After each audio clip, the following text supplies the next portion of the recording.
Welcome back to another studio vlog. I'm working on a fluffy wall sculpture commission for the Frenchman's Reef Resort in the Virgin Islands. It's so lovely.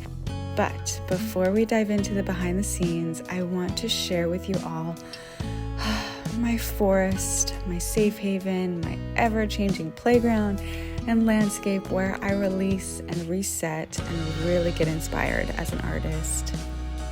I don't get out here as often as I'd like, but when I do, I take trails carved into the earth by black bears, deer, and moose, and I travel down to the river flowing with lush mountain water. Perhaps it's just this stage in my life, or it took me moving to Vermont and living along a river, but I've realized how much natural flowing water just nourishes me and truly mesmerizes me. It's so magical and it's so relaxing. Back in the studio with another furry companion animal named Sloan. For this project, I'm working with just organic heirloom cotton and thread. The reason why I try to work with organic plant fibers as much as possible is because it's just a far more sustainable fiber, and that's always the underlying goal of my practice. Organic cotton is grown without any pesticides or harmful chemicals. The seeds have not been genetically modified, and it uses far less resources than regular cotton.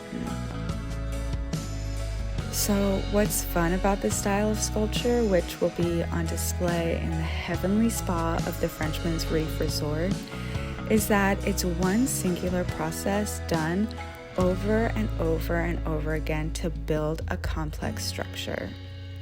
Truly, all it is cutting, layering, and sewing a bunch of circles and then piecing it all together into an organic shape. Simple yet time-consuming, and the results are beautiful and ethereal, and one of my most popular styles of sculpture for the interior design world. I've always been drawn to multiples, and I think it's because there's something quite spectacular that when a simple object pieced together with identical or similar shapes over and over and over again can build an art piece with such magnificent presence.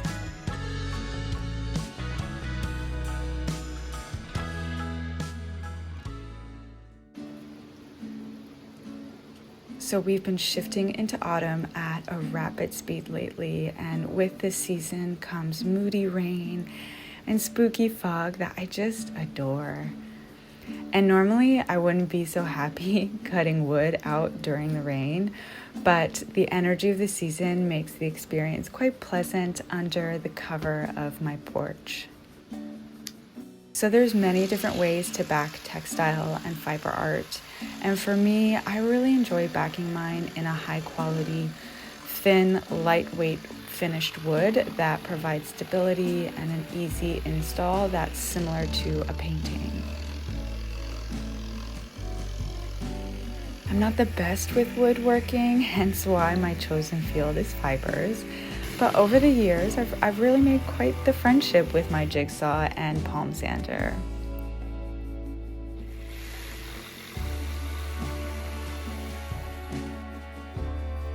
And just a note here, I cut backings for multiple pieces this day, so this shape here isn't actually for the resort commission, but you guys get the idea of the process.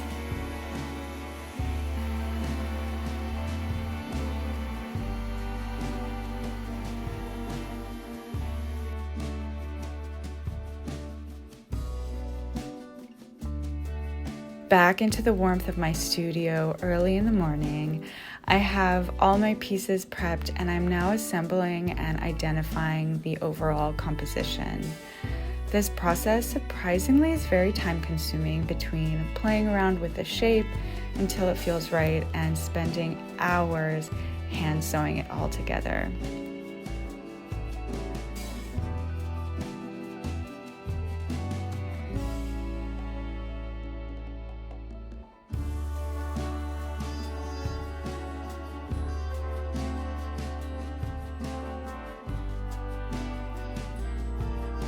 I also like doing this in my kitchen on our massive kitchen island, which is just my ideal desk size to have one day.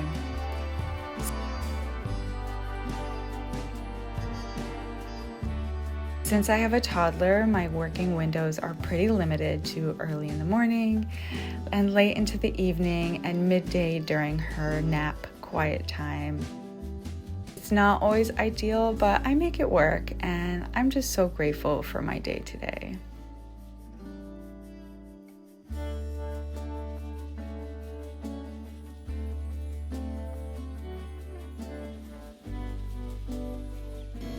After finishing the composition and attaching it to the wood backing, I like to use D-rings and wire for the hanging hardware because it's simple, it's clean, and it makes the piece really easy to install.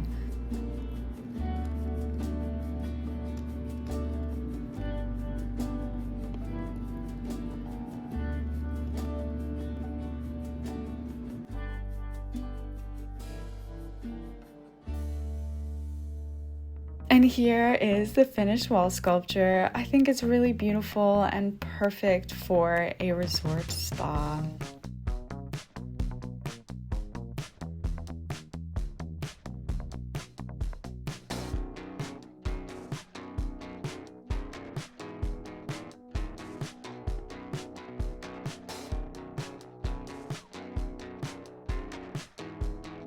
Even though the artwork is complete, there's still the final stage of a commission, which is shipping it off safely.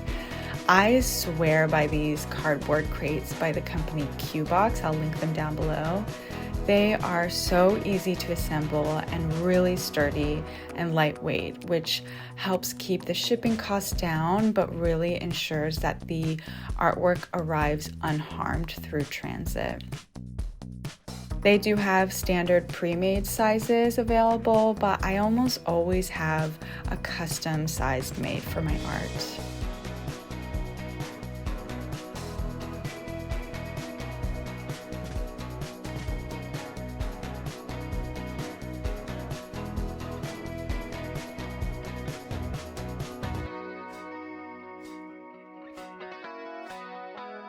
I really believe in investing in the little details like this custom seal embosser that has my name and my logo on it to make my certificates of authenticity more official and more thoughtful.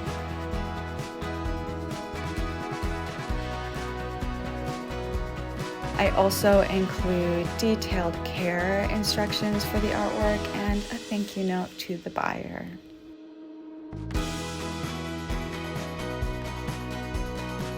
Depending on the sculpture, I typically wrap it with a recycled plastic wrap against a sheet of upcycled cardboard to help keep it protected and secured.